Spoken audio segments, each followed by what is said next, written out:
desperation, I turned to heaven and spoke your name into the night. Then through the darkness, your loving kindness tore through the shadows of my soul. The work is finished, the end is written. Jesus Christ, my living hope. Who could imagine so great a mercy? What heart could fathom such boundless grace? The God of ages stepped down from glory to wear my sin and bear my shame. The cross has spoken, I am forgiven. The King of Kings calls me his own. Beautiful Savior, I'm yours forever. Jesus Christ, my living hope. Hallelujah, praise the one who set me free. Hallelujah, death has lost its grip on me. You have broken every chain. There's salvation in your name. Jesus Christ, my living hope. Hallelujah, praise the one who set me free. Hallelujah, death has lost its grip on me. You have broken every chain. There's salvation in your name. Jesus Christ, my living hope. Then came the morning that sealed the promise. Your buried body began to breathe. Out of the silence, the roaring lion declared the grave has no claim on me. Then came the morning that sealed the promise. Your buried body began to breathe. Out of the silence, the roaring lion declared the grave has no claim on me. Jesus, yours is the victory. Oh,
Siap memuji Tuhan lebih dahsyat?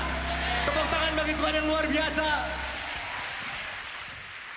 Kita memuji Tuhan bersama pada hari ini. Yang setuju tepuk tangan dong. Kasih yang begitu besar, lebih kuat dari dosa. Kasih yang menemukanku, selamatkan dan pulihkanku. Ku naikkan syukurku, ku tak akan berhenti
Selamat pagi jemaat yang dikasihi oleh Tuhan, Salam.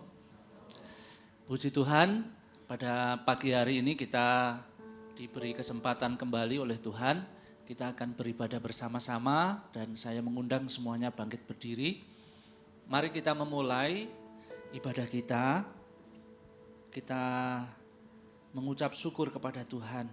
Saya mengundang kita berdoa secara pribadi, mempersiapkan hati dan pikiran kita untuk menikmati hadirat-Nya.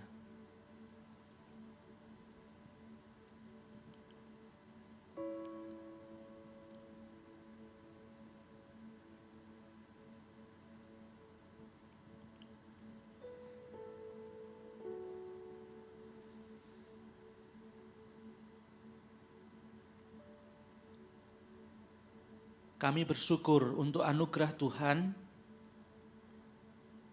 pengorbanan Kristus di atas kayu salib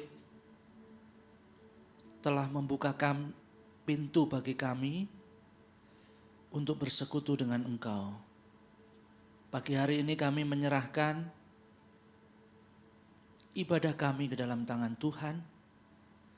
Kiranya Engkau yang akan memberkati anak-anak-Mu, semua jemaat yang hadir di tempat ini, maupun yang mengikuti secara streaming ya Tuhan. Kami berdoa biarlah Tuhan yang menolong kami dengan segenap hati dan kekuatan kami. Kami juga memuji dan memuliakan nama Tuhan. Terima kasih ya Bapa. Biarlah pujian dan hormat hanya bagi Engkau sepanjang ibadah ini. Dan kami membuka di dalam nama Tuhan Yesus Kristus. Amin. Silakan duduk kembali, selamat beribadah, Tuhan memberkati.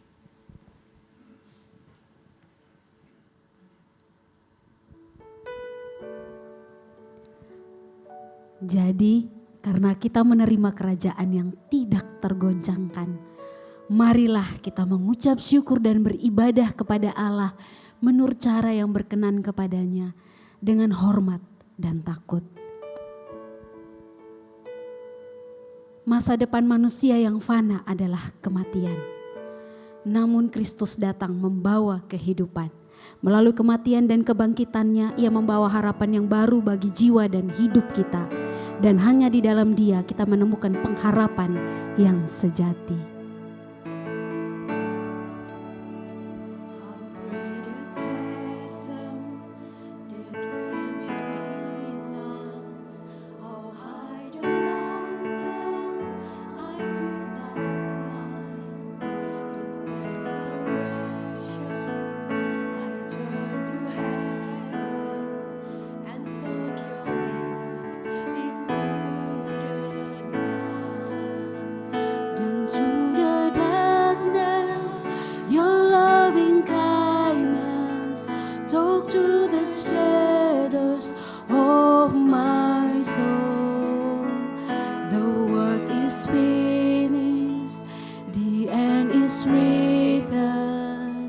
Jesus Christ, my living hope. Who could imagine so great a mercy? What heart could fathom such boundless grace? The God of ages stepped down from glory to wear my sin and bear my shame. The cross has spoken, I am forgiven. The King of Kings calls me His own. Beautiful Savior, I'm yours forever. Jesus Christ, my living hope. Hallelujah, praise the one who set me free. Hallelujah, that has lost its grip on me. You have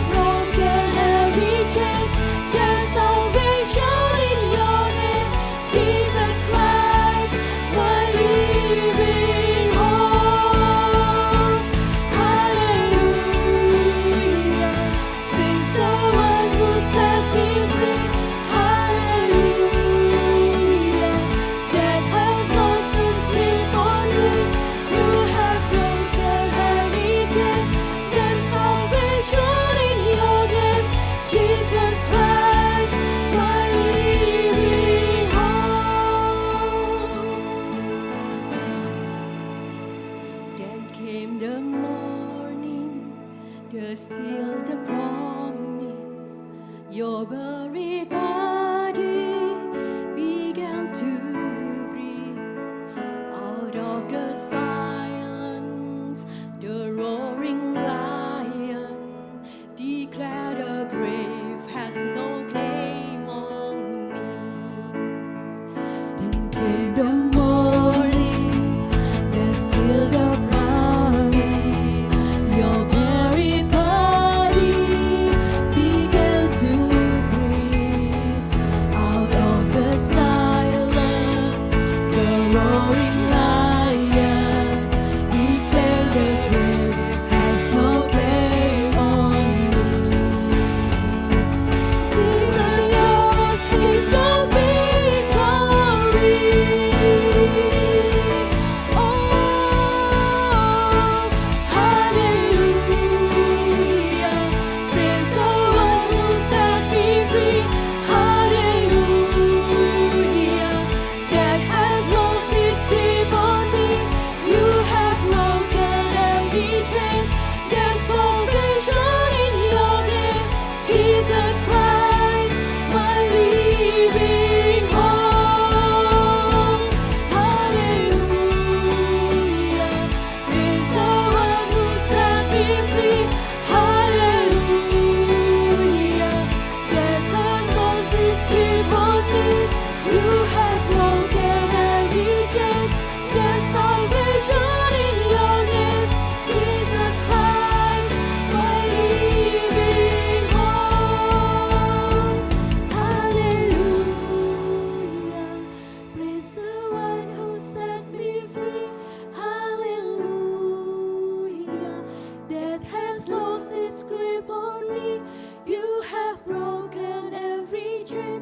There's salvation in your name, Jesus Christ, my living hope. God, you are my living hope.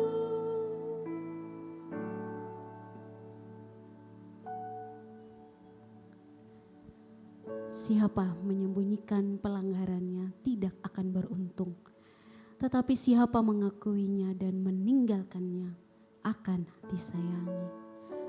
Mari jemaat Tuhan, kita meluangkan waktu secara pribadi untuk datang ke hadapan Tuhan dengan kerendahan hati, mengakui setiap dosa dan pelanggaran kita di hadapan Tuhan. Mari kita berdoa.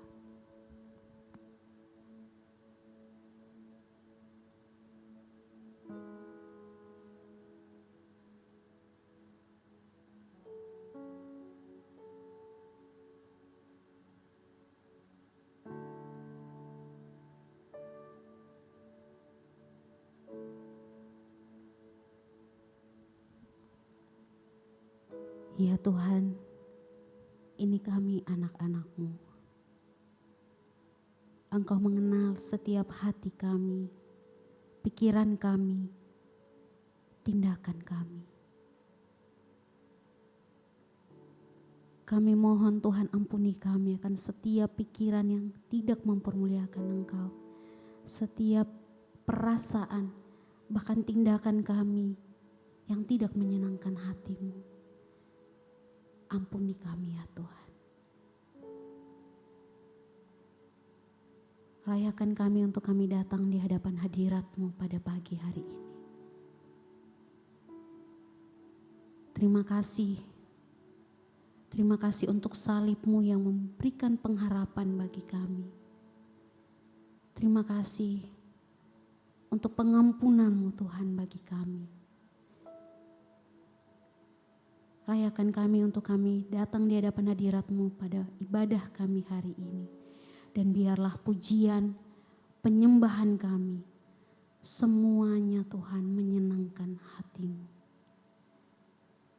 Di dalam nama Tuhan Yesus kami berdoa. Amin. Jemaat Tuhan, saya undang untuk kita bangkit berdiri. Berita anugerah bagi kita. Tentang Dialah semua nabi bersaksi bahwa barang siapa percaya kepadanya, ia akan mendapat pengampunan dosa oleh karena namanya. Sebagai respon atas berita anugerah Allah, mari bersama-sama menyatakan pengakuan iman Nisea Konstantinopel yang berbunyi demikian. Aku percaya kepada satu Allah, Bapa yang Maha Kuasa, pencipta langit dan bumi, dan segala yang kelihatan dan yang tidak kelihatan, dan kepada satu Tuhan Yesus Kristus, satu-satunya anak Allah yang diperanakan dari Bapa sebelum alam semesta, Allah dari Allah, terang dari terang, Allah yang sejati dari Allah yang sejati, sehakikat dengan Sang Bapa, oleh siapa segala sesuatu dicipta, yang untuk kita manusia dan untuk keselamatan kita telah turun dari sorga dan diinkarnasikan oleh Roh Kudus dari anak darah Maria dan dijadikan manusia. Ia telah disalibkan juga bagi kita di bawah pemerintahan Pontius Pilatus. Ia menderita dan dikuburkan, dan pada hari ketiga ia bangkit kembali sesuai dengan kitab suci dan naik ke surga dan duduk di sebelah kanan Bapa. Dan ia akan datang kembali dengan kemuliaan untuk menghakimi orang yang hidup dan yang mati, yang kerajaannya takkan berakhir. Dan aku percaya pada Roh Kudus, Tuhan dan pemberi kehidupan, yang keluar dari Bapa dan Anak, yang bersama-sama dengan Bapa dan Anak disembah dan dimuliakan, yang telah berfirman dengan perantaraan para nabi. Dan aku percaya satu gereja yang am dan rasuli. Aku mengakui satu baptisan untuk pengampunan dosa, dan aku menantikan kebangkitan orang mati dan kehidupan di dunia yang akan datang. Amin. Amin. Kita telah menerima anugerah penebusan melalui darah Kristus. Diselamatkan dari murka Allah dan kita dibebaskan dari hukuman yang kekal. Marilah hai umat yang telah ditebus dengan segenap hati. Kita menaikkan syukur kepada Allah kita dan mempersembahkan hidup kita bagi kemuliaan nama-Nya. Kasih yang begitu besar, lebih kuat dari dosa.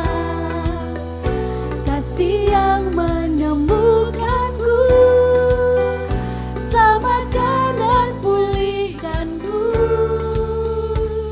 Ku naikkan syukurku, ku tak akan berhenti memuji, meninggikan nama-Mu selalu, menari, memuliakan-Mu, dibebaskan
Sebab Tuhan maha besar dan layak dipuji.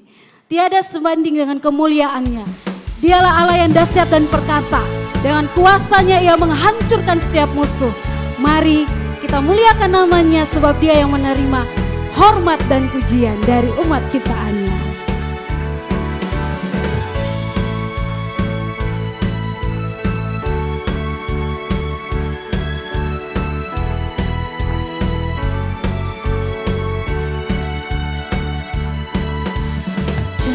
Ceritakanlah perbuatannya di antara segala bangsa, dan perbuatannya yang sungguh ajaib di antara suku bangsa. Sebab Tuhan maha besar dan sangat terpuji, dia lebih dahsyat dari segala Allah. Sebab Tuhan maha besar dan sangat terpuji, kuasanya dahsyat menghancurkan musuh.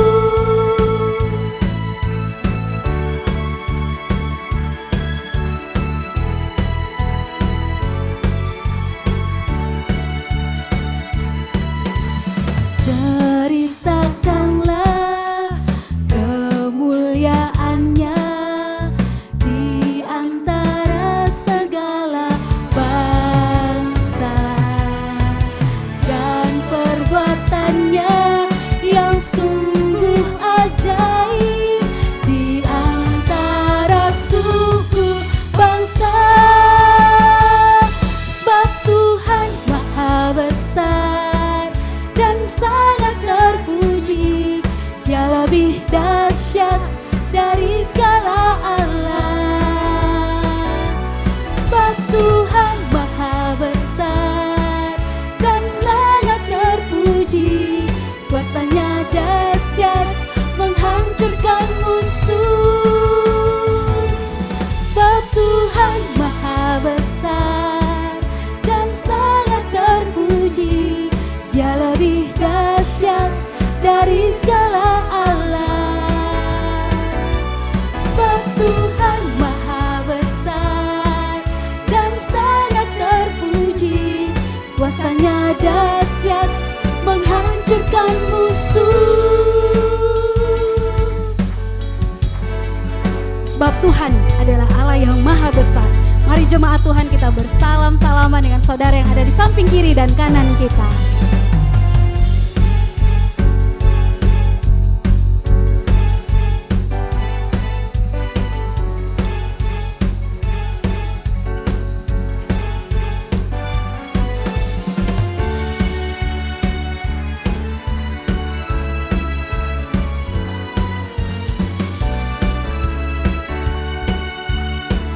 Sama-sama kita katakan, sebab Tuhan maha besar dan sangat terpuji, dia lebih dahsyat dari segala Allah.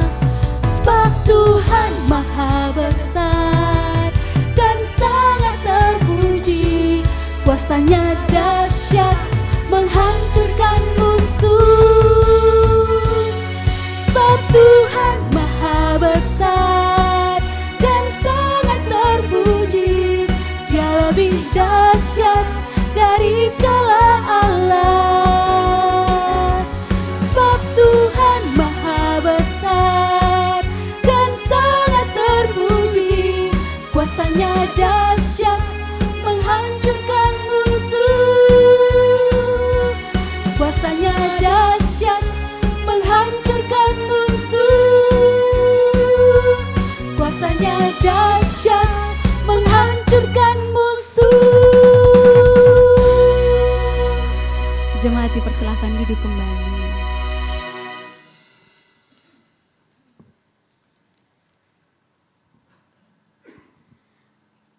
Dalam hidup yang penuh tantangan, ketidakpastian bahkan penderitaan, kita memiliki satu kepastian yang teguh, yaitu Yesus Kristus.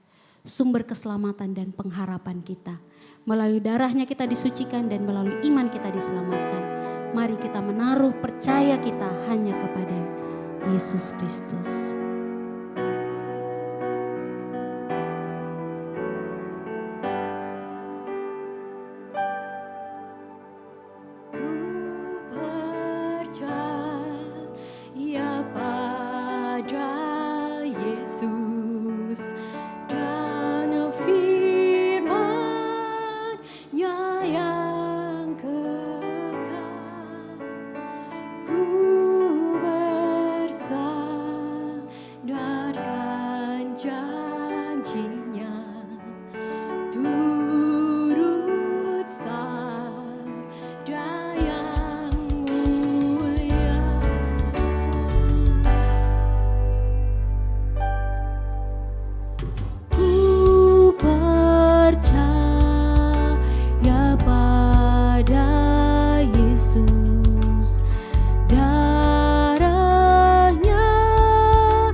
Bapak Ibu, saya undang untuk kita bangkit berdiri dan bersama-sama kita nyanyikan pujian.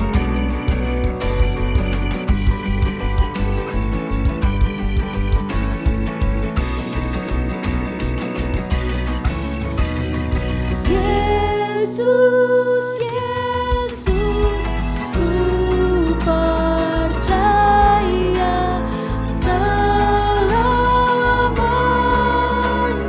setia. Yesus, Yesus.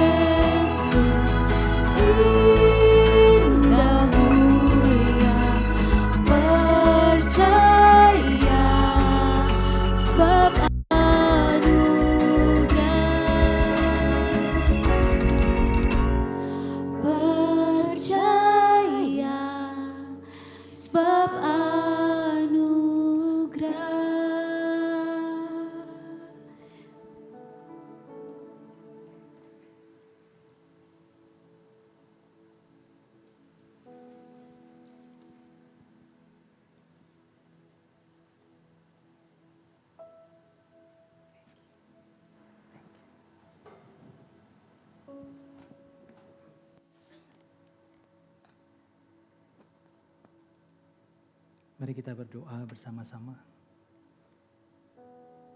Bapa yang maha baik, yang mengasihi kami. Pagi ini kami datang kepadamu dengan hati yang sangat bersyukur. Terima kasih karena Tuhan mengingat kami. Terima kasih karena Tuhan selalu mau berbicara kepada kami. Karena Tuhan sayang kepada kami, maka Tuhan masih bicara kepada kami. Pagi hari ini kami mau datang kepada Tuhan, memohon supaya Tuhan menguatkan kami sekali lagi lewat firman Tuhan. Kami yang datang hari ini mungkin dengan pergumulan pribadi kami.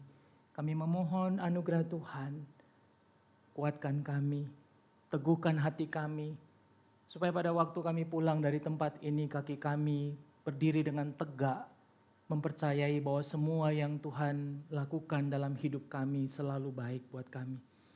Dan Tuhan memanggil kami untuk pergi menjangkau mereka yang kondisinya dalam kondisi yang tidak baik. Berikan kami hati yang peka kepada sekeliling kami, kepada orang-orang yang membutuhkan kasih Tuhan lewat tangan kami. Terima kasih ya Tuhan, berbicara pada kami semuanya pada pagi hari ini. Kami mau dengarkan sabda-Mu. Demi Kristus, Tuhan yang mengasihi kami berdoa. Amin. Saudara-saudara silakan duduk kembali.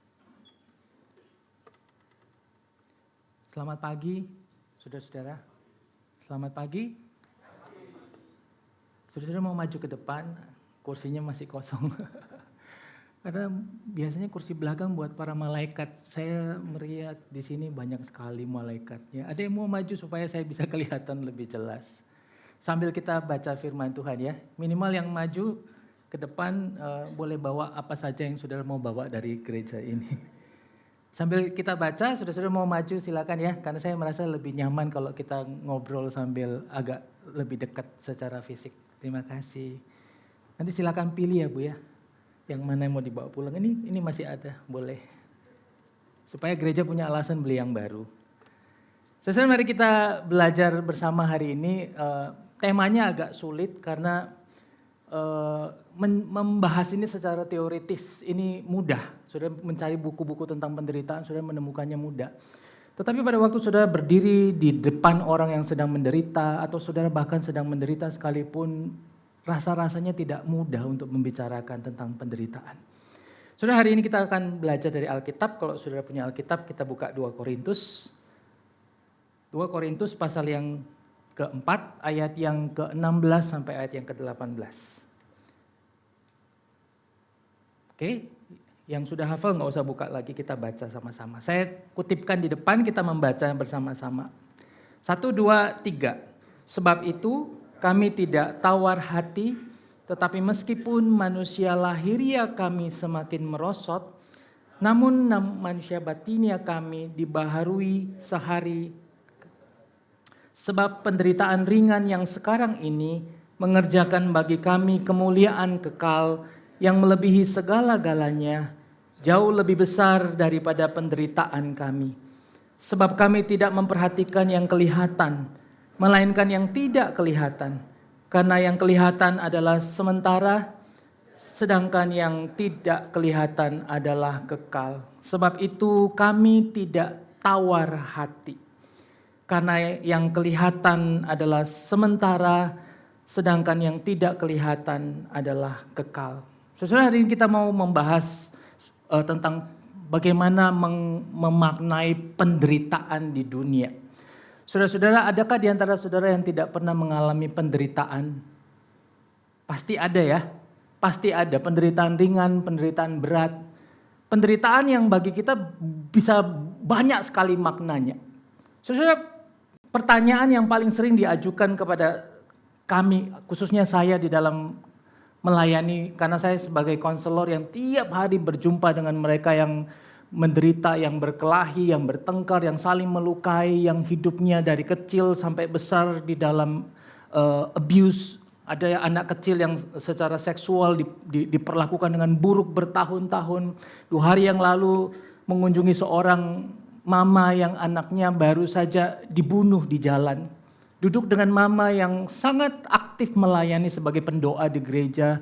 Lalu pertanyaan yang muncul di mulut mama yang sedang sedih ini adalah, Di mana Tuhan ketika manusia menderita? Saudara, kalau menjawab pertanyaan ini, saudara-saudara, kita punya banyak sekali jawaban. Saudara belajar apologetika, saudara akan menemukan banyak sekali jawaban untuk meyakinkan orang, meyakinkan kita semuanya bahwa Tuhan itu hadir di dalam penderitaan manusia. Tetapi saudara-saudara, pada waktu saudara berdiri atau saudara duduk dengan mereka yang menderita saat ini, rasa-rasanya kita nggak punya banyak kata untuk menjawab pertanyaan ini. Berkali-kali saya bertahun-tahun yang lalu mampu menjawabnya dengan cepat, saudara-saudara, tentang di mana Tuhan ketika manusia menderita. Lalu tahun-tahun terakhir, kira-kira 5, 6, 7, 8 tahun terakhir ketika orang bertanya, where is God in human suffering? Saya sering kali menjawab, saya nggak tahu. Saya nggak tahu. Seorang anak yang diperkosa dari umur 7 tahun sampai 15 tahun bertanya, di mana Tuhan ketika saya diperkosa, Tuhan tidak melindungi saya. So pertanyaan ini saya selalu jawab dengan saya nggak tahu, sambil berlinang air mata, sambil kemudian saya mulai mengerti bahwa ternyata untuk menjawab pertanyaan ini kita nggak perlu menjawabnya dengan menghadirkan Tuhan yang super power yang tidak pernah salah. Tetapi Tuhan ingin menghadirkan dirinya sebagai orang yang hadir di dalam penderitaan manusia. Where is God in human suffering? Tuhan hadir dalam penderitaan. Dia bukan cuma sekedar hadir dalam penderitaan, tetapi dia bekerja di dalam penderitaan. Dia bukan hanya bekerja dalam penderitaan. Yang paling utama dari semua tema penderitaan manusia adalah Tuhan mengundang kita semua, orang-orang yang sudah ditebus oleh darahnya, untuk hadir di dalam penderitaan. Saudara, kita nggak senang bicara mengenai penderitaan, tetapi Tuhan pada waktu kita mau bicara tentang penderitaan, satu-satunya yang saya pahami tentang penderitaan adalah Tuhan pengen mengundang kita semuanya yang sudah ditebus untuk masuk dan hadir di dalam penderitaan sesama. Seorang namanya Henry Nouwen itu mengatakan begini, saudara. Dalam masa pencariannya tentang Tuhan, dia seorang yang sangat amat brilian, seorang psikolog yang brilian. Dia mengajar di berbagai tempat. Sampai satu hari dia pengen tahu sebenarnya makna hidupnya itu apa. Dia mengunjungi lalu kemudian tinggal dengan orang-orang yang menderita gangguan mental di sebuah tempat namanya Lark atau Daybreak di Kanada. Dan satu-satunya tugasnya selama bertahun-tahun adalah mengurus seorang anak yang bernama Adam, yang sakit ayan, bisu, cacat mental, yang tiap hari diajak ngomong cuma liur keluar dari mulutnya.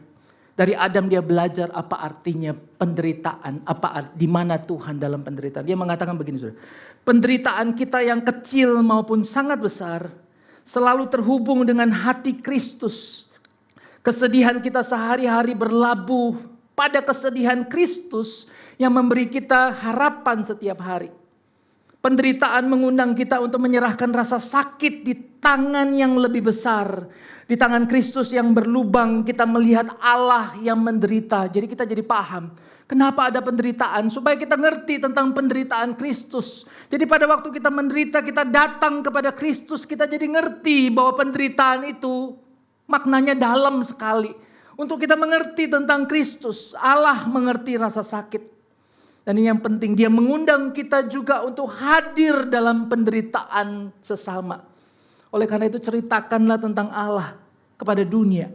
Ceritakanlah tentang Allah yang hadir dan mengasihi dunia yang berdosa. Saudara, seringkali unik sekali dalam konsep Alkitab ketika Alkitab mengatakan Tuhan hadir. Pada waktu Tuhan hadir, saudara-saudara, di waktu yang bersamaan Tuhan memanggil orang-orang yang sudah ditebusnya untuk hadir. Mewakili dia. Saudara masih ingat ketika Lazarus mati, Lazarus punya dua saudara yang lain namanya Maria dan Marta. Maria dan Marta pada waktu Lazarus sedang sakit kemudian mengirimkan utusan untuk memanggil Yesus datang. Lalu kemudian utusan itu mengatakan, Yesus anak yang engkau cintai itu sedang sakit, sudah mau mati. Alkitab mengatakan Yesus justru menunda 4 hari kemudian baru datang. Ketika 4 hari datang lalu kemudian Yesus berjumpa dengan Marta. Tidak ada Maria. Maria lagi marah sama Tuhan. Maria lagi marah sama Tuhan. Where are you, God? Di mana engkau ketika saudaraku sakit? Lalu kemudian Yesus bilang kepada Marta untuk membawa Maria datang. Ketika Maria datang, Alkitab mengatakan dia nangis. Dia nangis. Orang-orang sekelilingnya pun nangis. Alkitab mengatakan maka Yesus pun menangis. Yesus menangis bukan karena kematian. Yesus menangis bukan karena Lazarus mati. Yesus menangis karena ada orang yang dia cintai menangis. Saudara bisa bayangkan pada waktu kita sedang menangis, Alkitab dengan jelas mengatakan kalimat di dalam ayat ini, Yesus pun menangis. Dia hadir di dalam penderitaan manusia. Tetapi kenapa dia tidak menolong? Henry Nouwen mengatakan bahwa penderitaan itu selalu berkaitan dengan panggilan kita untuk mengasihi. Dia mengatakan begini, kasih Allah tidak berarti bahwa Allah memecahkan persoalan kita. Memperlihatkan kepada kita jalan keluar dari kebingungan atau memberi jawaban atas pertanyaan-pertanyaan kita. Ia bisa saja melakukan itu. Dia dengan gampang memberi kita jawaban. Orang yang kita cintai mati dengan gampang dia bangkitkan. Tetapi kenapa enggak, saudara-saudara? Tetapi kasihnya adalah kenyataan yang jauh lebih dalam. Yaitu bahwa ia rela masuk menemani kita. Saudara, gampang menyembuhkan orang sakit. Gampang membuat orang yang sudah mati bangkit. Tetapi Allah di dalam Tuhan Yesus Kristus lebih suka hadir menemani mereka yang menderita. Saudara tahu kenapa? Karena dengan begitu kita jadi ngerti menghadapi penderitaan dunia. Tuhan mau kita hadir. Saudara, seringkali kita gak hadir dalam penderitaan sesama karena kita sudah sibuk dengan penderitaan kita sendiri, bukan? Problemnya adalah kalau kita sibuk dengan penderitaan kita sendiri, kita hampir gak ketemu maknanya. Kita hanya menemukan maknanya pada waktu kita sedang menderita. Kemudian pergi menolong mereka yang menderita. Lalu tiba-tiba saja kita menemukan makna kenapa kita menderita. Saudara, Allah hadir dalam penderitaan. Henry Nouwen mengatakan, saudara, ada wajah Kristus hadir dalam mereka yang tetap memberkati meskipun dalam penderitaan. Seorang ibu yang sudah sekarat, saya mengunjungi minggu yang lalu, kanker menggerogoti tubuhnya. Saya datang pegang tubuh yang sudah kurus ini di rumah sakit. Sambil air mata saya menetes terus menerus, seorang pendoa gereja. Lalu ketika dia melihat saya, dia masih mengenali saya. Dia lupa nama saya tapi dia tahu saya pelayan Tuhan. Lalu dia bilang, Bapak setia ya. Air matanya keluar. Tapi kata setia itu menggugah hati saya waktu saya pulang. Saya datang ke sana untuk menghibur, tapi saya pulang menemukan makna. Saudara-saudara, ada wajah Kristus hadir justru di dalam orang-orang yang tetap memberkati meskipun dalam penderitaan. Di mana Tuhan ketika manusia menderita? Pertanyaannya ini mungkin salah, saudara-saudara. Sebab kita tahu dia ada di sana. Tetapi pertanyaannya mungkin jauh lebih dalam adalah apa yang Tuhan mau kita lakukan di dalam penderitaan dunia. Saudara, 2 Korintus yang tadi kita baca unik sekali karena 2 Korintus ini seakan-akan ingin menutup mulai dari ayat pertama sampai ayat yang ke-15 sebelum masuk ayat yang ke-16. 2 Korintus ini ingin menggambarkan betapa kita perlu berpikir, melihat dunia, melihat hidup dengan cara pandang yang berbeda. Shifting the vision of life. Waktu kita dulu melihat bahwa manusia lahiriah kita paling penting. Tiba-tiba kita sadar manusia lahiriah kita jaga sebaik apapun. Dia menjadi lapuk dan pelan-pelan mati. Mata pelan-pelan hilang. Minggu ini menjadi kegelisahan di keluarga kami. Karena mama selama kurang lebih 6 bulan tidak bisa melihat dengan jelas. Mama yang bergumul dengan kanker demi kanker. Lalu kemudian sembuh. Lalu kemudian tidak bisa melihat dalam beberapa bulan ini. Saudara, manusia lahiriah kita tiba-tiba saja menjadi lapuk demi lapuk. Lalu kita sadar kita gak bisa mempertahankan apa-apa dari tubuh ini. Lalu kita diminta untuk shifting the vision of life kepada sesuatu yang sifatnya batinia. Batinia itu Alkitab mengatakan sesuatu yang dipercantik tiap hari.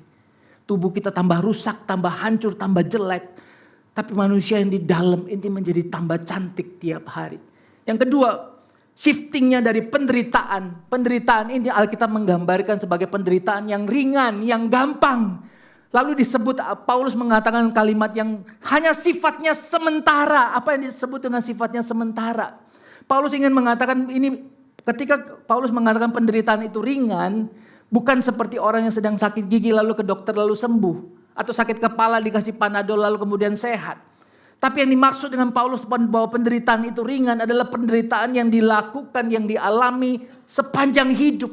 Dan bagi Paulus konsepnya adalah ini sesuatu yang ringan dibandingkan dengan sesuatu yang nanti kita akan ketemu di sana. Lalu yang ketiga ada shifting vision of life, sesuatu yang sifatnya sementara yang dulu yang membuat kita gelisah, kenapa kita kekurangan uang, kenapa kita kekurangan ini dan itu, kita shifting menjadi sesuatu yang nilainya kekal. Saudara, bagaimana memaknai gambaran? Saya menjelaskan pelan-pelan dari beberapa ayat di depan sebelumnya. 2 Korintus pasal 4 itu dimulai dari pas ayat pertama sampai ayat yang ke-15 itu bagus banget menjelaskan.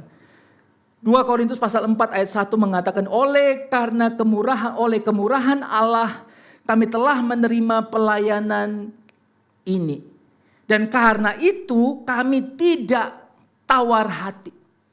Saudara, kata tawar hati di dalam pasal pertama ingin menggambarkan begini, saudara, bahwa karena dia mendapat kemurahan dari Tuhan untuk melayani dia nggak khawatir apa yang terjadi di depan. Dia nggak akan tawar hati. Kata tawar hati di dalam bahasa aslinya artinya menjadi lemah, menjadi semakin buruk, kemudian menjadi menyerah dan kemudian berhenti. Saudara, kalau kita melihat kata tawar hati atau ekkakeo, ada 4 bagian Alkitab yang menjelaskan ayat ini. Kenapa orang bisa tawar hati? Yang pertama adalah ketika apa yang kita doakan kita nggak dapat. Justru sebaliknya, kita doakan mama kita sembuh, dia meninggal. Kita pengen doakan supaya kita anak-anak kita yang dalam kandungan itu sehat, tiba-tiba mati di dalam kandungan.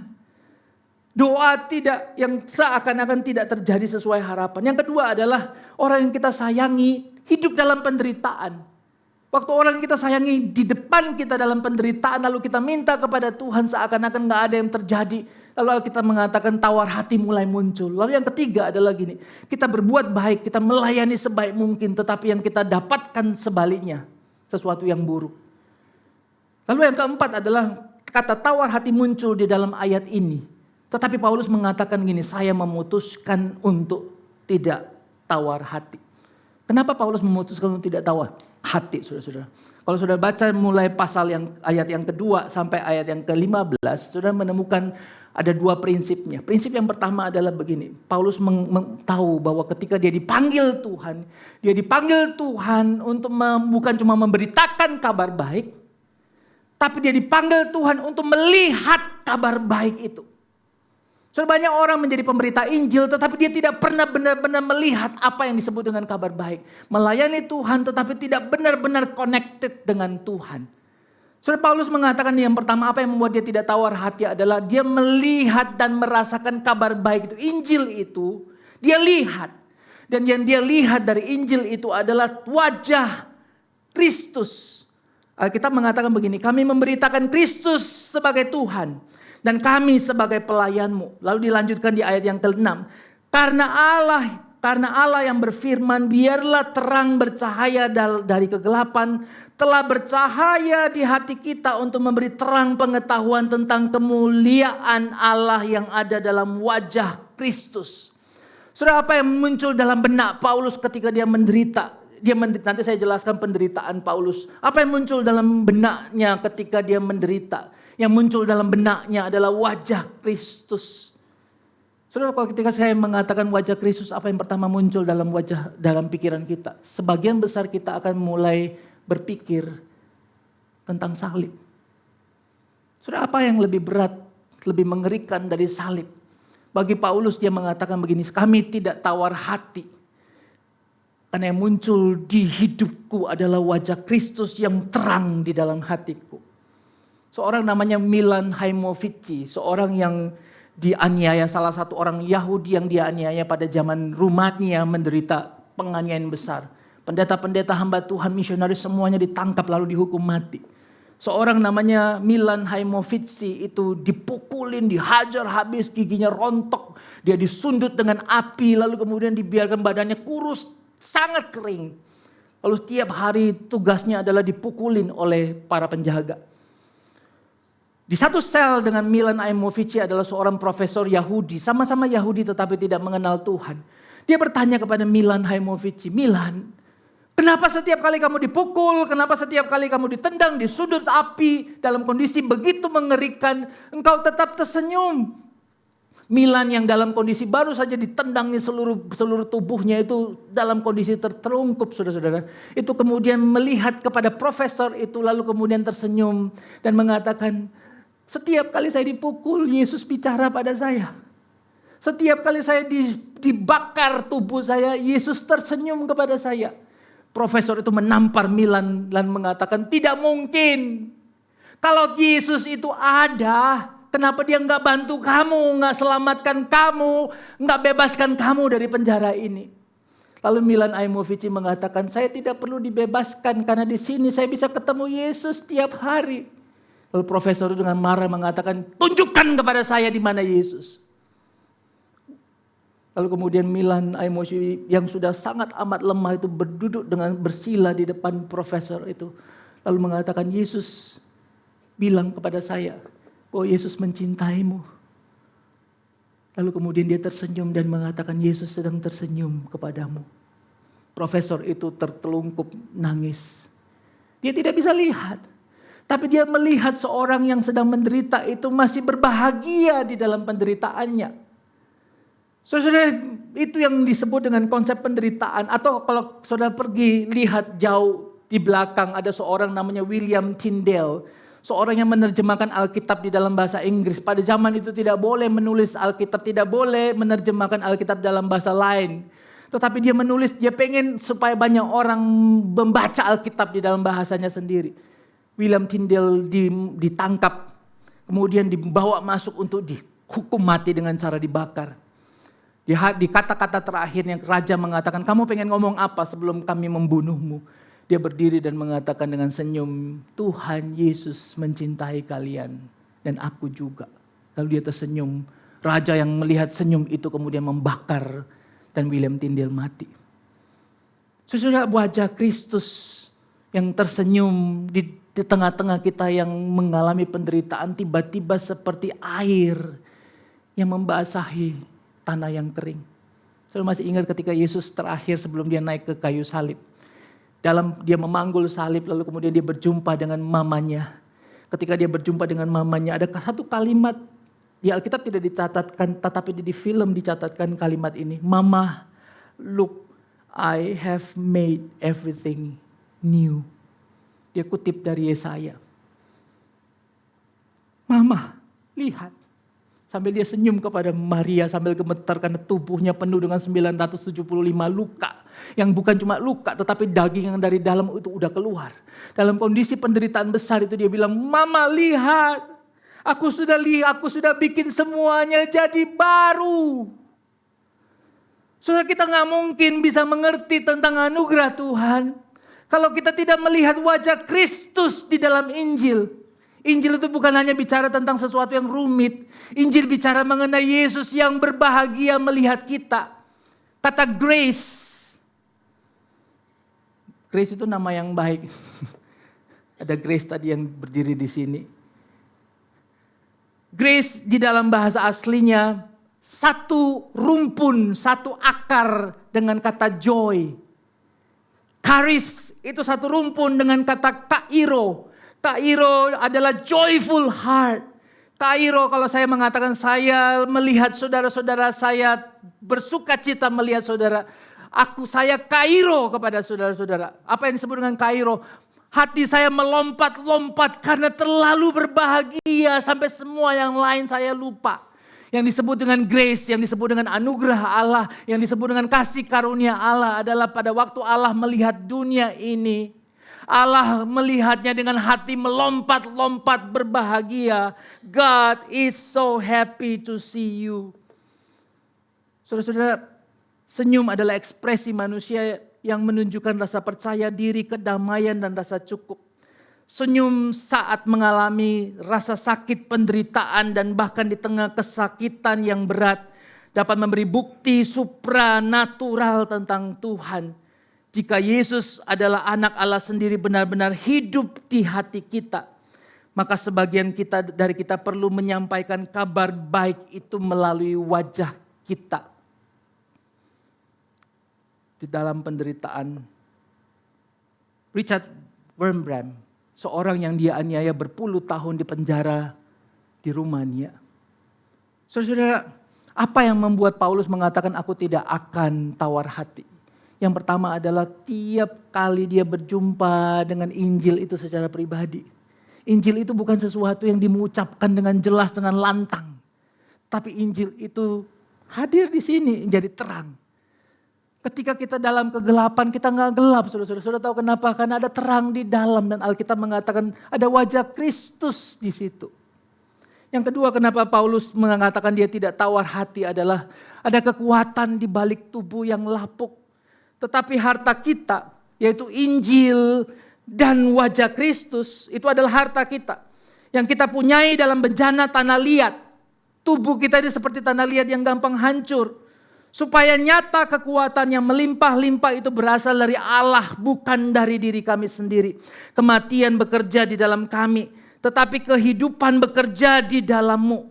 Paulus mengatakan kami dalam penderitaan bahkan mati pun tidak apa-apa. Karena justru waktu kami mau menjelang mati, menjelang penderitaan yang besar itu, kami menjadi mengerti tentang penderitaan Kristus.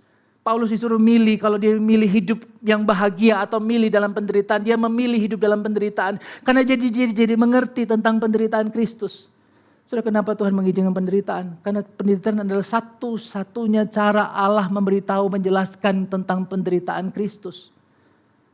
Orang-orang yang tidak suka menderita, orang-orang yang selalu melawan penderitaan. Kita nggak pernah tahu bagaimana Kristus menderita bagi kita. Dan sudah perhatikan di ayat ini kemudian ditutup dengan kalimat yang jelas sekali. Karena kasih karunia Allah membuat semua orang bersuka cita. Ayat 15. Sudah perhatikan runtutannya. Alkitab ayat ini dimulai dengan kami tidak tawar hati karena kami menerima panggilan dari kemurahan Allah. Lalu karena ada dua hal, ada kabar baik dan wajah Kristus. Dan ada kekuatan di balik tubuh yang lapuk itu. Sekarang kami memutuskan lagi. Kami tidak akan tawar hati. Jadi kata kami tidak tawar hati itu muncul dua kali di ayat ini, di pasal ini, saudara-saudara. Kenapa Paulus ingin mengatakan dua kali? Karena Paulus ingin mengatakan bahwa di tengah-tengah kesulitan yang paling berat pun, aku pengen ngomong ulang sekali lagi bahwa kami tidak akan tawar hati. Kami nggak akan mundur.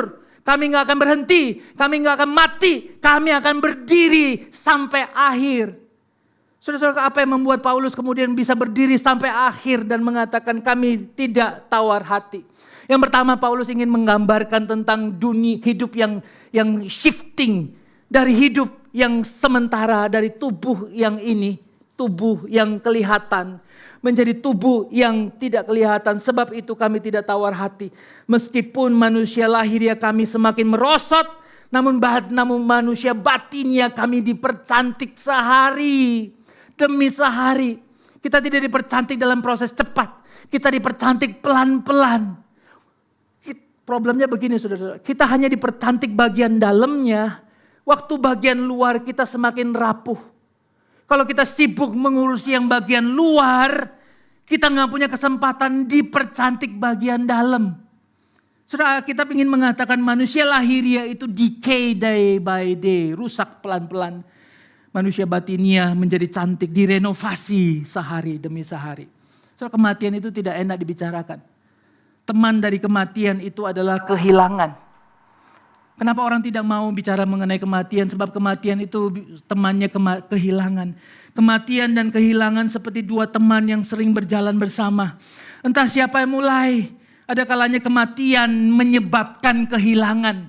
Tetapi seringkali kehilanganlah yang membuat orang pengen mati. Seorang anak yang memotong urat nadinya berkali-kali, lalu memotong urat lehernya berkali-kali, lalu kemudian hampir mati. Kemudian menangis di depan saya dan bertanya, "Ko Rudi, kalau aku mati apakah ada orang yang nangis?" Sebab dia gak terlalu yakin kalau dia mati ada orang sedih. Saudara, saya nangis waktu pegang tangannya. Kematian dan kehilangan itu dua hal yang berjalan bersama. Maka kita seringkali gak mau, kita pengen hidup lebih lama. Problemnya adalah kematian itu akan datang. Saudara tahu proses kematian itu sesuatu yang secara natural berlangsung cepat sekali. Ada bakteri namanya Clostridium perfringens bacterium yang dengan cepat mengambil alih hidup kita. Pada waktu kita mati, oksigen tiba-tiba stop. Tetapi kita punya waktu 7 menit, otak kita mengingat semua hal yang baik tentang hidup kita. Saudara tahu bagian otak kita semuanya akan pelan-pelan akan mati di waktu oksigen sudah tidak ada. Tapi ada bagian otak yang disebut dengan brainstem atau batang otak di belakang ini. Yang fungsinya adalah dia menyimpan semua memori indah. Pada waktu 7 menit, pada waktu kita mati menghembus napas terakhir, saudara. Ada 7 menit tubuh otak kita mengingat kembali semua memori-memori indah tentang hidup. Pada waktu kita mati, 7 menit sudah tidak ada pesan sampai di otak. Waktu kita mati 1 jam, otot kita mulai menjadi lemah, menjadi kaku. Pada waktu kita mati 6 jam, tubuh kita tiba-tiba berubah menjadi pelan-pelan menghitam. Pada waktu kita meninggal 8 jam, tubuh kita suhunya turun secara drastis. Waktu kita mati kurang lebih 3 hari, mikroba sudah berpesta pora di seluruh tubuh kita. Pada waktu kita mati 3-5 hari, pembusukan mengakibatkan skala luka skala besar di tubuh kita. Dan mulai muncul darah dan hidung darah dari mulut dan hidung. Pada waktu kita mati 8-10 hari, tubuh kita berubah dari warna kehitaman menjadi hijau, lalu kemudian menjadi merah. Karena pembusukan darah.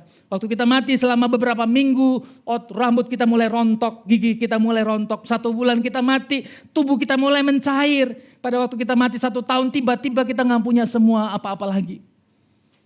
Maka kita bilang benar sekali, saudara-saudara, bahwa apa gunanya manusia punya semuanya, apa gunanya manusia memperhatikan sesuatu yang lahiriah, tetapi batiniahnya mati. Sesuatu yang jadi dia punya semuanya tetapi dia kehilangan nyawanya. Maka Paulus mengatakan kita mesti mulai pindah ketika kita menderita, saudara. Itu adalah kesempatan bagi kita untuk mulai pindah mata kita melihat dari sesuatu yang lahiriah menjadi sesuatu yang batiniah. Manusia yang batiniah yang berlangsung sehari demi sehari dipercantik. Saudara, Paulus pelayanannya tidak lama. Saya kalau debat sama Paulus, saya waktu pelayanan saya lebih lama dari Paulus. Tapi saudara tahu selama 16 tahun dia melayani dengan hidup yang efektif. Dan sebagian besar hidupnya kalau diberi satu tema adalah penderitaan. Pada waktu dia baru saja kenal Tuhan Yesus. Lalu kalau saudara baca Kisah Para Rasul pasal 13, dia baru kenal Tuhan. Lalu kemudian Roh Kudus secara khusus bicara dan mengatakan Paulus dan Barnabas akan diutus pergi. Paulus yang baru percaya, Paulus yang belum sempat liburan tamasya, Paulus yang belum ke gereja-gereja untuk menyampaikan kesaksian kenapa dia bertobat, belum sempat nih. Tetapi dia kemudian dipanggil Tuhan untuk pergi. Lalu dia dipanggil Tuhan pertama ke Siprus. Waktu dia sampai di Siprus dan Antioquia, orang-orang Yahudi menjadi marah kepada dia. Karena Paulus orang Yahudi, tetapi Paulus dianggap sebagai pengkhianat. Sekarang yang dia beritakan adalah Yesus. Orang menyeret dia keluar, orang pukul dia. Lalu kemudian dia harus pindah ke Filipi, Kisah Para Rasul pasal 16. Lalu di Filipi dia menolong seorang perempuan, wanita muda yang kerasukan setan. Dia dipukulin lagi di sana, dia diusir, dia dilempar, lalu kemudian diusir dari kota. Dia pindah ke Tesalonika, Kisah Rasul 17. Waktu dia sampai di sana dia beritakan Injil, dia beritakan tentang Yesus yang hidup. Tiba-tiba kerusuhan besar terjadi. Lalu kemudian dia dipukuli, diseret. Kemudian diusir keluar. Mau tidak mau dia pindah ke Berea di dekat sana. Kisah Para Rasul pasal 17. Di sana pada waktu dia beritakan Injil ada preman datang. Preman yang dibayar oleh orang-orang Yahudi. Untuk memukul dia sampai Paulus gak bisa bangun lagi. Dia harus melarikan diri dengan cara terseok-seok dengan jalan di lantai. Lalu kemudian pasal 18 Kisah Para Rasul dia bilang sama Tuhan. Tuhan, aku berhenti. Aku gak bisa lagi. Aku gak mau lagi melayani. Aku berhenti. Saudara-saudara perhatikan. Ketika dia begitu bersemangat, dia dipukulin, diusir, ditendangin, sampai gak bisa berdiri. Kisah pasal 18 dia bilang aku gak sanggup lagi Tuhan. I cannot do it anymore. Lalu tiba-tiba muncul sebuah berita dari Tuhan. Janganlah takut. Teruslah beritakan firman dan jangan diam. Aku menyertai engkau. Dan benar Alkitab. Saudara ada 18 bulan prosesnya. Paulus pada waktu menyebarkan Injil gak ada satu orang pun ganggu. Lewat 18 bulan saudara. Tiba-tiba penganiayaan lebih besar. Tetapi Paulus menangkap sesuatu yang lebih dalam. Ini bukan tentang tubuhnya yang disakiti. Ini tentang Kristus dan wajahnya yang sedang diberitakan kepada mereka yang tidak kenal Tuhan. Lalu kemudian dia dibawa ke Yerusalem. Dia diminta bertemu dengan Sanhedrin. Dan para Sanhedrin, para tua-tua, orang-orang yang dianggap paling rohani mengatakan kami tidak akan makan sebelum Paulus mati dibunuh. Dia dimasukkan dalam penjara 2 tahun di Kaesaria. Lalu kemudian ditransport masuk di dalam penjara di kota Roma. Saudara, di kota Roma dia dibawa masuk ke sebuah tempat namanya Tre Fontane. Tre Fontane itu dipakai namanya untuk menggambarkan pada waktu Paulus dipenggal kepalanya lompat 3 kali. Saudara, Paulus bisa saja tidak mengalami ini. Apa yang membuat Paulus harus mengalami penderitaan? Pada waktu dia mengatakan ya kepada Tuhan. Pada waktu dia mengatakan Tuhan, aku mau. Dia bisa saja tidak di posisi itu, saudara. Apa yang membuat Paulus bisa tetap tegar berdiri di antara orang-orang yang membenci dia? Grace. Grace adalah pada waktu kita melihat seseorang, orang itu memukul, kita menghina, kita menghancurkan hidup kita, kita masih bisa tersenyum kepada dia. Bukan tersenyum sambil mengasah pisau di belakang, saudara-saudara. Tetapi tersenyum untuk mengatakan bahwa aku sangat bersuka cita melihatmu. Ketika Yesus disalibkan, menjelang dia disalibkan, dia ketemu dengan seorang namanya Barabas. Kenapa dia masih bisa berdiri dengan tenang di samping Barabas? Alkitab tidak mengatakan, tetapi saya yakin yang disebut dengan grace adalah pada waktu Barabas diselamatkan, dia dibawa pergi, dia diselamatkan, Yesus disalibkan. Karena Pilatus hanya boleh milih satu. Waktu Barabas turun, Barabas melihat kepada Yesus. Yesus mungkin mengatakan begini, just go. I'm so happy to see you today. Just go, just go. Saudara, itu yang disebut dengan anugerah. Apa yang membuat 5 orang ini memutuskan untuk berjalan lalu selama 6 tahun berdoa, belajar tentang suku Auka.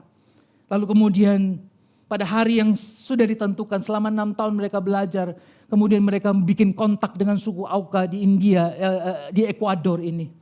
Lalu kemudian mereka mendaratkan pesawat, seorang pilot MAF yang bernama Nate Saint itu kemudian mendaratkan pesawat mereka. Lalu pertama kali kontak dengan orang-orang pada waktu tanggal 5 Januari tahun 56. Mereka senang sekali karena ada 3 perempuan datang dari hutan. Setelah 6 tahun mereka berdoa, 6 tahun mereka belajar tentang suku ini. Tiba-tiba hari itu tanggal 5 Januari mereka jumpa dengan 3 orang dari suku Auka untuk pertama kali. Mereka makan bersama, mereka main pesawat-pesawatan kecil. Lalu 3 orang perempuan ini kemudian lari kembali ke hutan. 5 orang misionari ini yang adalah orang-orang yang terpelajar, yang mereka punya masa depan yang baik. Mereka punya impian-impian masa depan, tetapi mereka memutuskan memberi hidupnya kepada Kristus. Mereka menunggu. Kira-kira sehari 2 hari kemudian 3 perempuan itu datang kembali. Dan ketika 3 orang perempuan itu datang, 5 misionari ini datang memeluk mereka.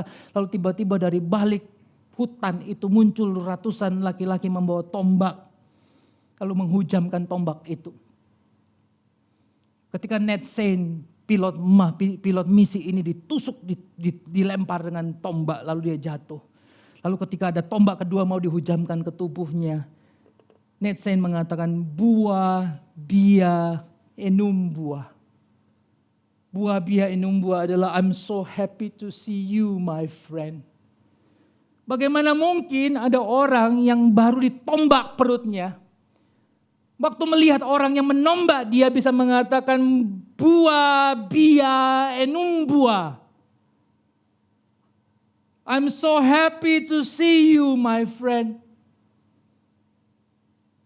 So, penderitaan bagi orang-orang yang mengenal penderitaan Kristus menjadi sesuatu yang kecil. Maka Paulus mengatakan penderitaan kita itu penderitaan yang ringan. Penderitaan yang gampang. Dan penderitaan yang cuma cepat selesai. Yang disebut dengan cepat selesai itu sepanjang hidup.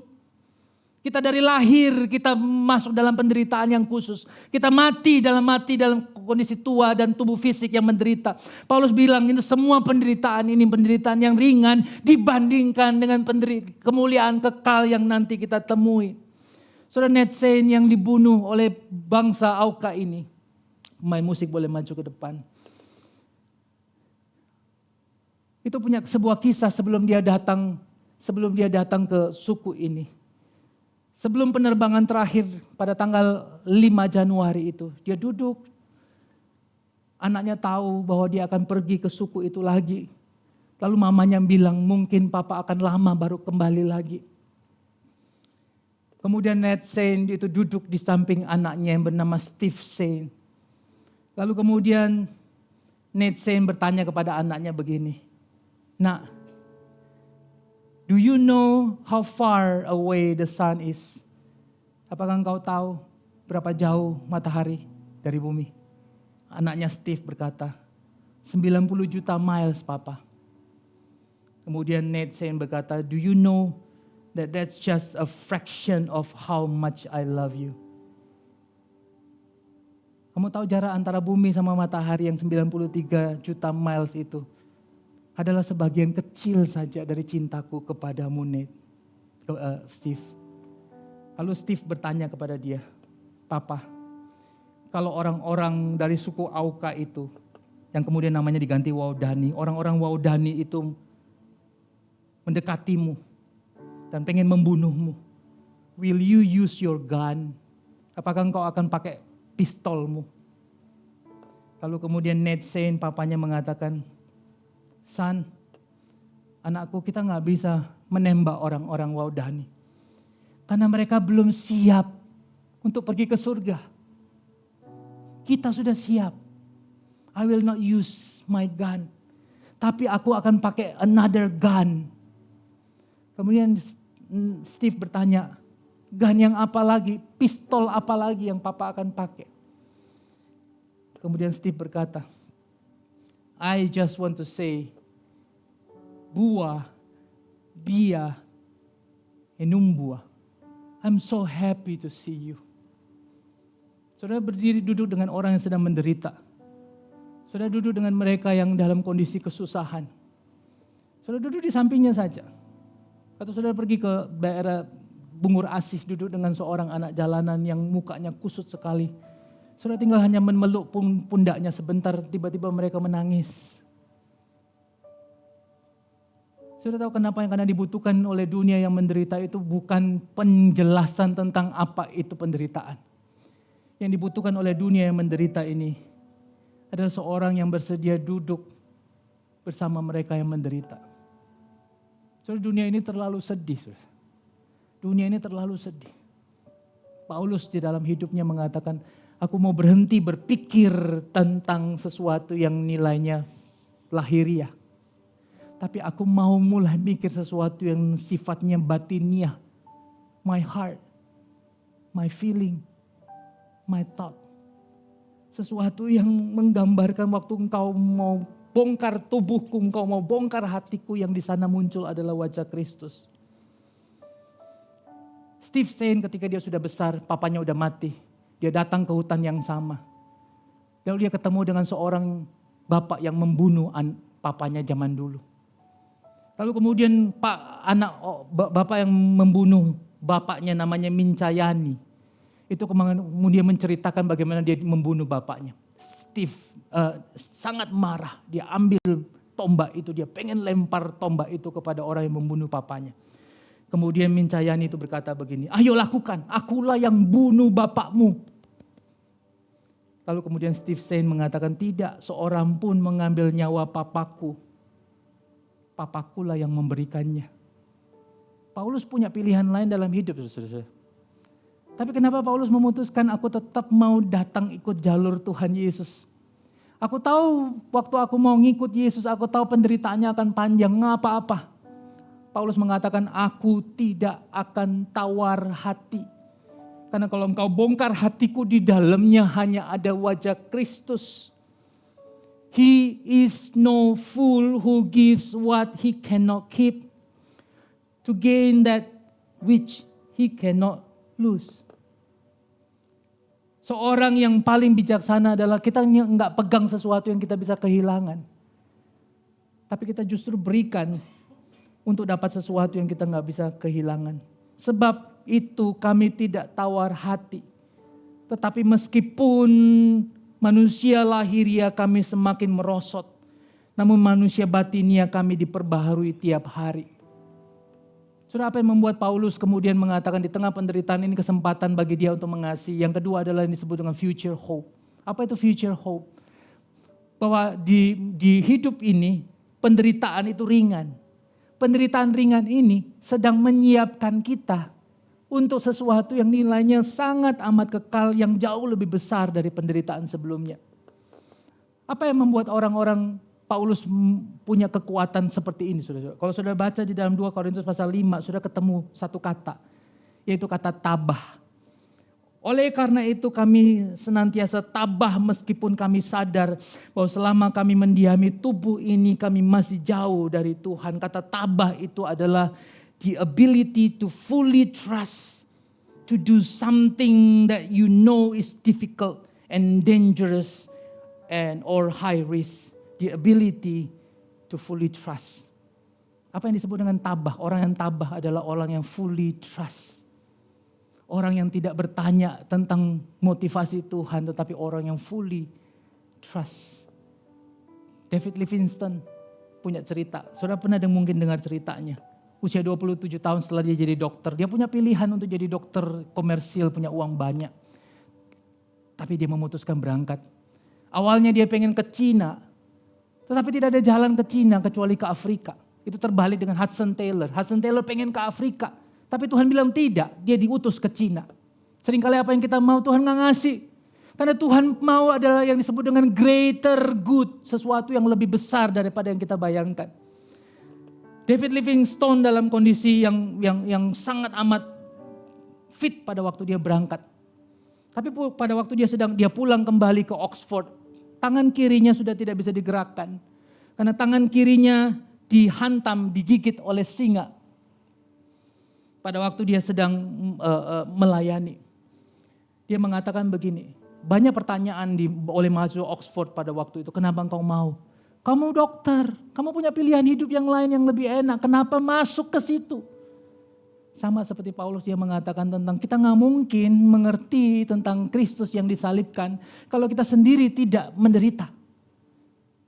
Kenapa Tuhan mengizinkan penderitaan? Supaya kita punya kesempatan ngerti tentang salib Kristus. Dia mengatakan begini, saya akan memberitahu kalian apa yang menopang saya di tengah-tengah semua kesulitan, kehilangan, penderitaan, dan kesepian yang tidak dapat saya gambarkan beratnya.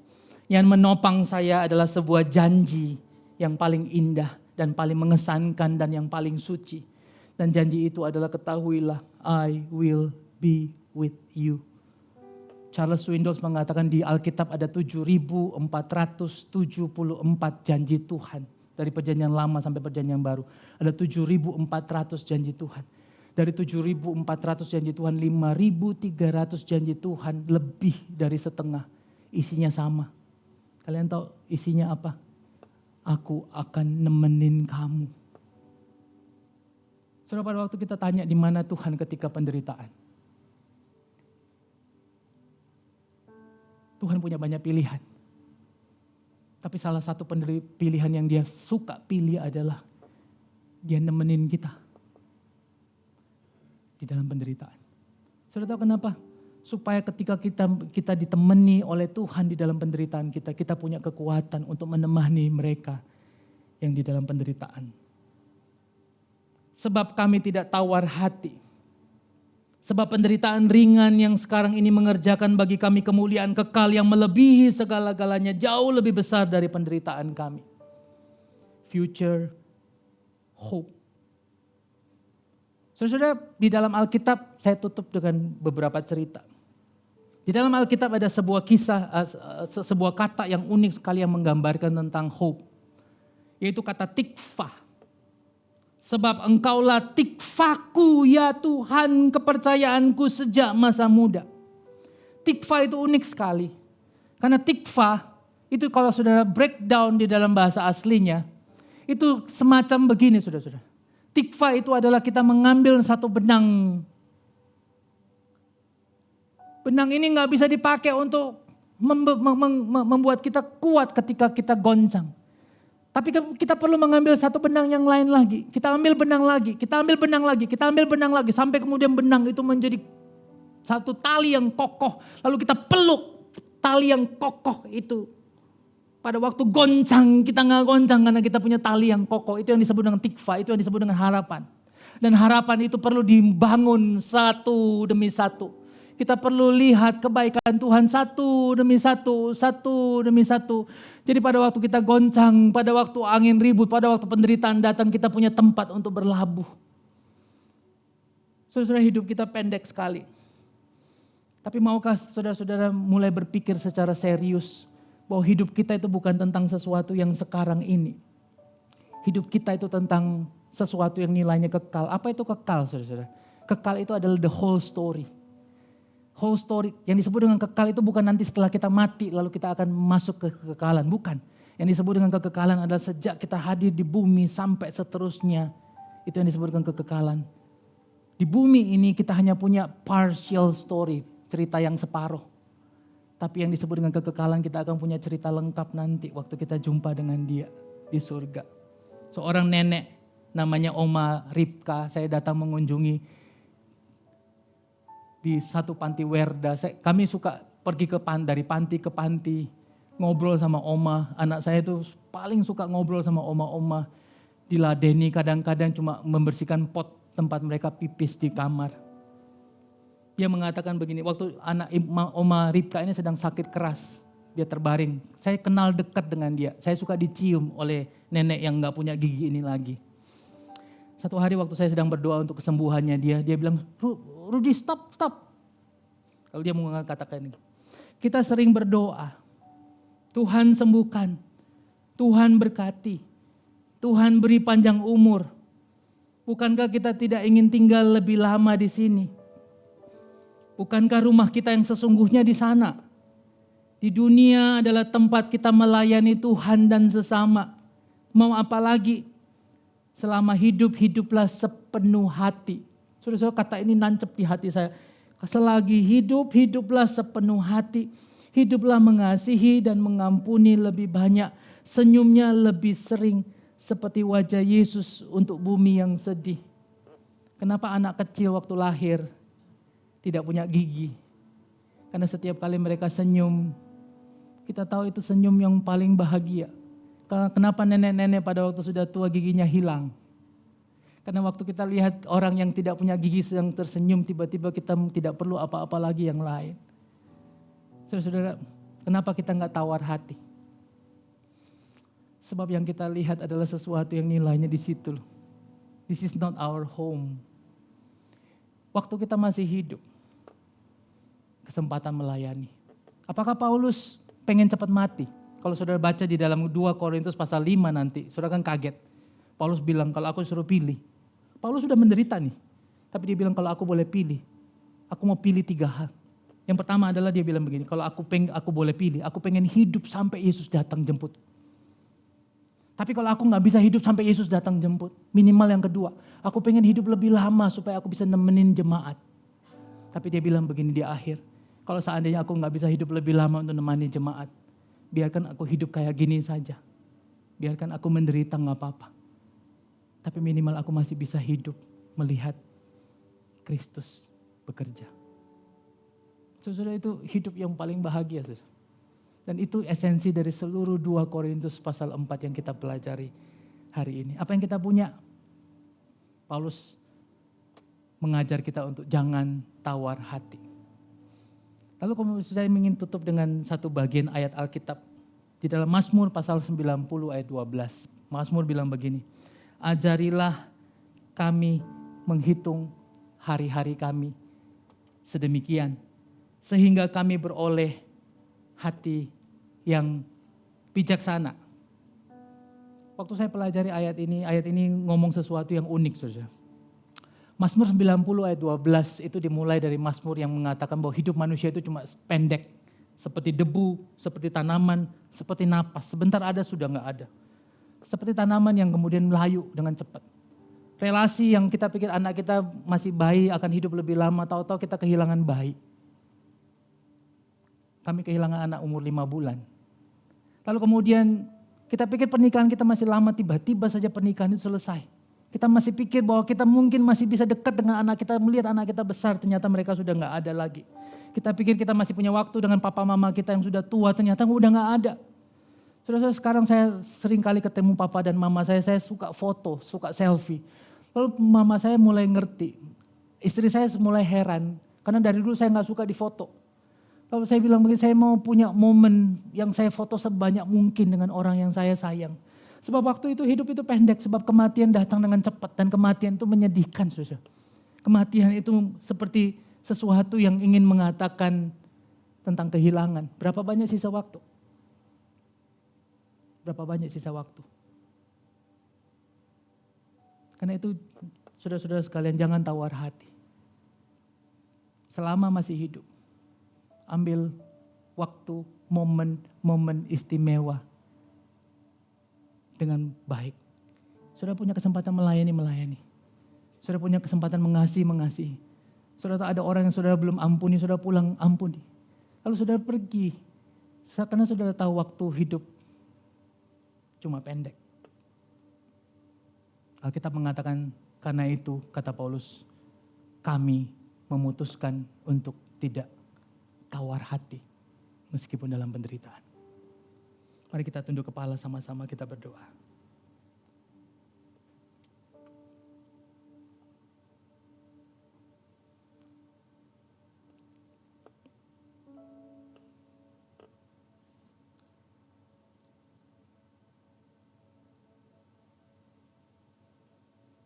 Musik dimainkan dengan lembut, kita berdoa.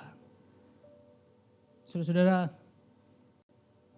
hari ini mungkin saudara datang dengan tawar hati. Saudara pengen berhenti, pengen menyerah. Paulus pun mengalami itu. Pengen berhenti dan pengen menyerah.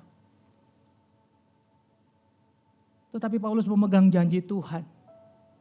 Bahwa Tuhan akan bersama dengan dia, menemani dia.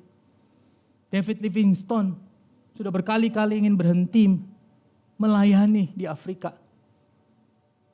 Tapi yang membuat dia tetap bertahan adalah sebuah janji Tuhan bahwa Tuhan akan menemani dia. Saudara-saudara, janji itu pula diberitahukan kepada kita semua hari ini. Bahwa Allah menemani kita semua dalam penderitaan yang pendek. Allah hadir di tengah-tengah kesulitan kita. Karena Tuhan sedang mentraining hidup kita untuk kemudian kita diutus pergi kepada mereka yang menderita. Karena itu jangan tawar hati, jangan berhenti mengikut Tuhan. Tetaplah mengikut Dia sampai akhir.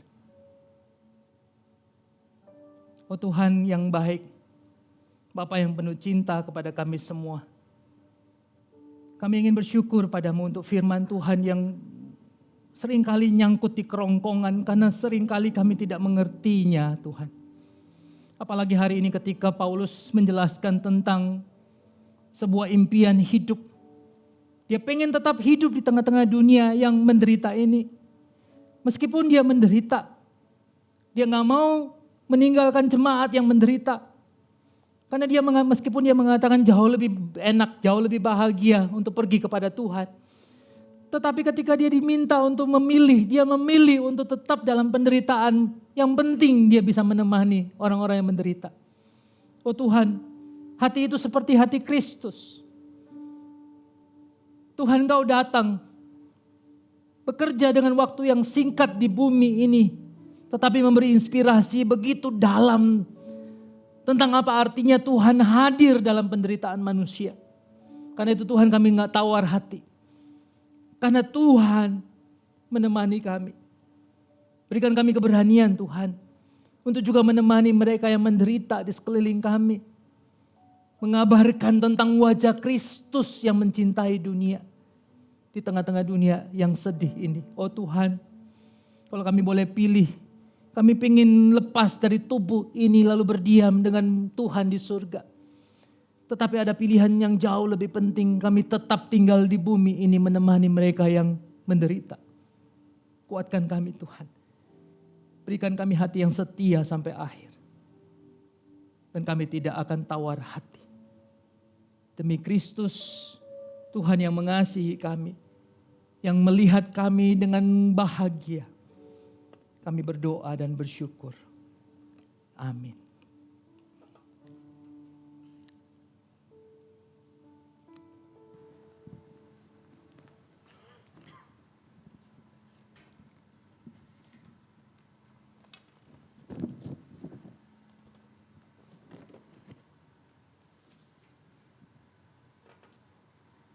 Sebab daripadamulah segala-galanya, dan dari tanganmu sendirilah persembahan yang kami berikan kepadamu. Jemaat yang terkasih, tiba saatnya bagi kita untuk memberikan persembahan sebagai ungkapan syukur kita. Bagi jemaat yang beribadah secara onsite dapat memberikan persembahan melalui amplop yang telah dibagikan, ataupun melalui kris yang tertera di belakang amplop. Bagi jemaat yang beribadah secara online dapat memberikan persembahan melalui kris yang tertera di layar. Sambil memberikan persembahan, kita akan menyaksikan Warta Gereja minggu ini.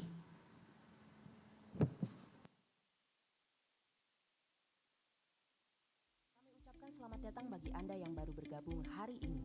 Jika Anda ingin lebih mengenal REX, silahkan dapat menghubungi nomor berikut ini. Terima kasih untuk dukungan doa dan dana dari Anda. Saat ini telah lunas biaya untuk pembangunan pagar tembok, lokasi SD, dan mes guru. Mari dukung dalam doa dan dana. Saat ini masih diperlukan beasiswa untuk 5 calon guru yang akan melayani di Sekolah Kristen Exodus Sorong. Bagi Anda yang rindu berpartisipasi dalam proyek ini, silakan dapat menghubungi Ibu Venisa. Shalom saudara-saudari yang dikasihi oleh Kristus. Perkenalkan, nama saya Grace Victoria. Saya adalah jemaat Rekninden.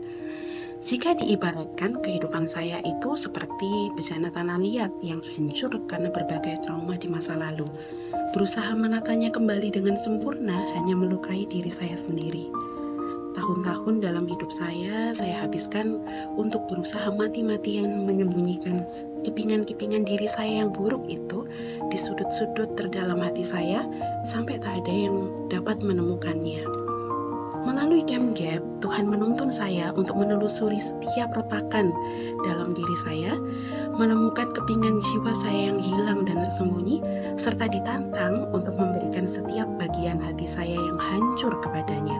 Saya mengalami bagaimana anugerah mengubahkan bejana tanah liat yang rusak ini menjadi karya seni yang bernilai. Saya jadi semakin menyadari betapa kasih Kristus yang beranugerah itu menjadi jembatan antara kehinaan dan keberhargaan diri saya. Kekayaan Injil memberikan terobosan dan tujuan baru bagi hidup saya. Nah, saudara-saudari yang terkasih, mari sambut undangan untuk menjalani transformasi hidup dan penebusan Kristus melalui Camp Gap. Come and see what Christ can do with your life. God bless you. Mari daftarkan diri Anda paling lambat hari ini 27 April 2025 dan alami terobosan holistik Injil. Demikianlah informasi untuk minggu ini. Tetap semangat, God bless you, see you next week.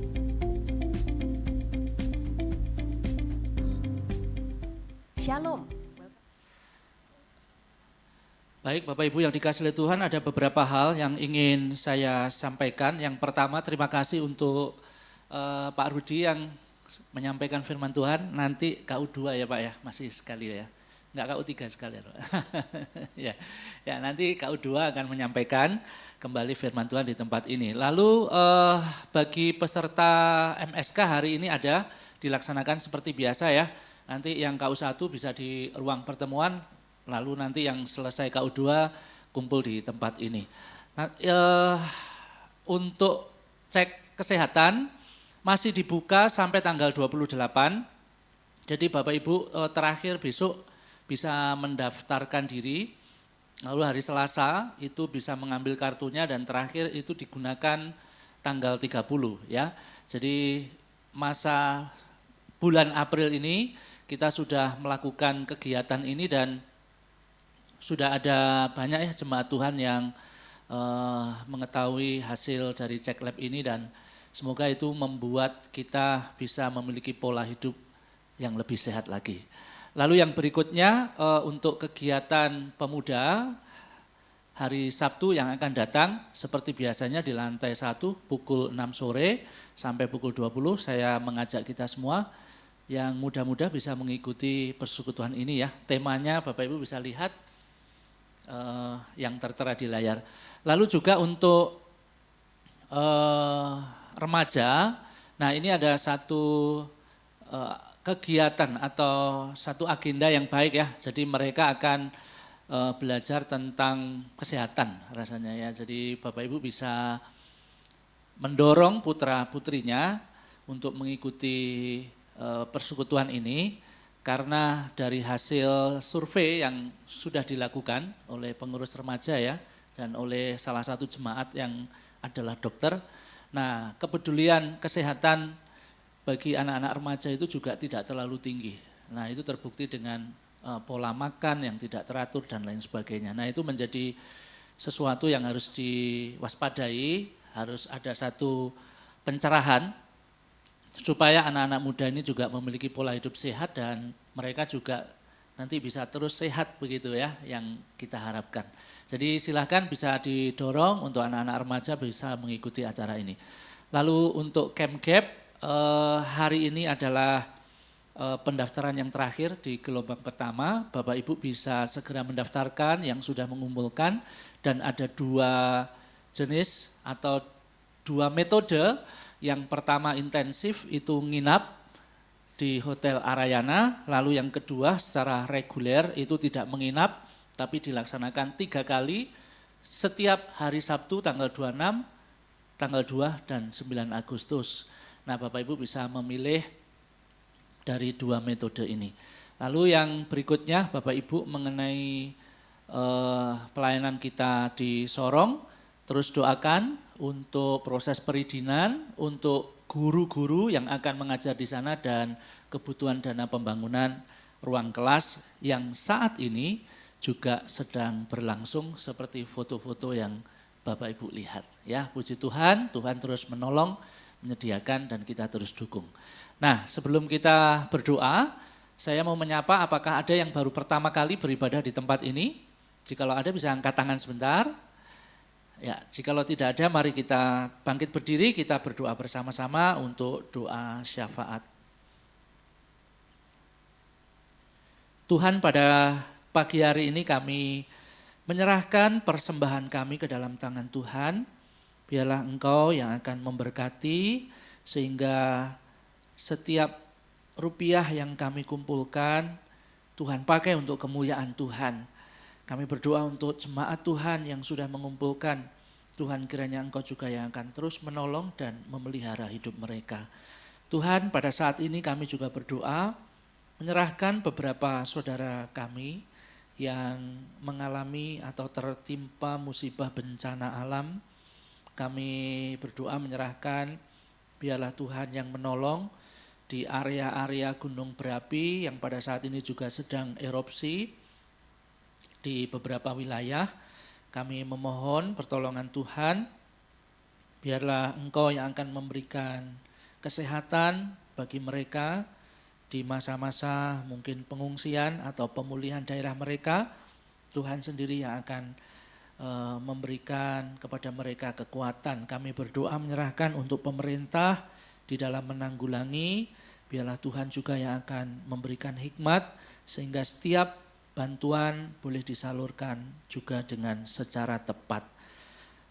Pada pagi hari ini kami juga berdoa menyerahkan untuk pelayanan yang ada di Sorong. Kami terus menyerahkan untuk proses pembangunan gedung SMP dan kami juga berdoa menyerahkan untuk proses perizinan. Kami berdoa menyerahkan untuk kebutuhan guru-guru yang akan mengajar di sana. Ya Tuhan, kami hanya memohon belas kasihan Tuhan, mari Engkau yang akan mencukupkan semuanya. Kami berdoa menyerahkan untuk anak-anak-Mu yang terlibat secara langsung di dalam pelayanan ini. Biarlah Engkau juga memberikan kekuatan dan hikmat di dalam setiap strategi, di dalam setiap perencanaan untuk pendirian SMP ini. Tuhan yang akan memberkati. Terima kasih ya Tuhan. Inilah doa kami yang kami naikkan di dalam nama Tuhan Yesus Kristus. Amin.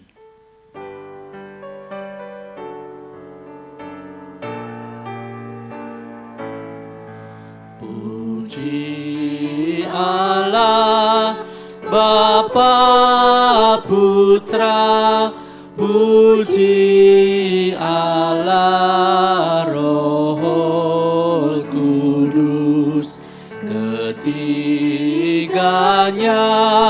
yang esa, pohon selamat, sumber berkat. Jemaat yang dikasihi oleh Tuhan, terimalah berkat dari Allah Tritunggal yang akan menolong dan membimbing kita ketika kita kembali menjalani kehidupan hari lepas hari. Kiranya Allah Bapa yang akan memberkati dan melindungi, kiranya Tuhan Yesus Kristus yang telah mati di atas kayu salib memberikan damai sejahtera, dan kiranya Allah Roh Kudus memberikan tuntunan, memberikan kekuatan, memberikan penyertaan dan penghiburan hari lepas hari. Segala hal yang baik dan manis dari Allah Tritunggal kiranya dilimpahkan bagi kita semua. Dan terimalah berkat itu di dalam nama Tuhan Yesus Kristus. Amin. Amin.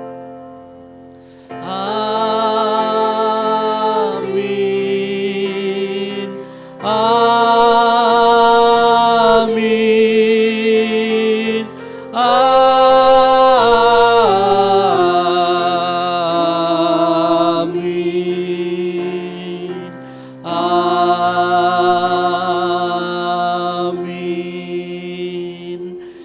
Silakan duduk kembali Bapak Ibu, selamat hari Minggu, Tuhan memberkati kita semuanya.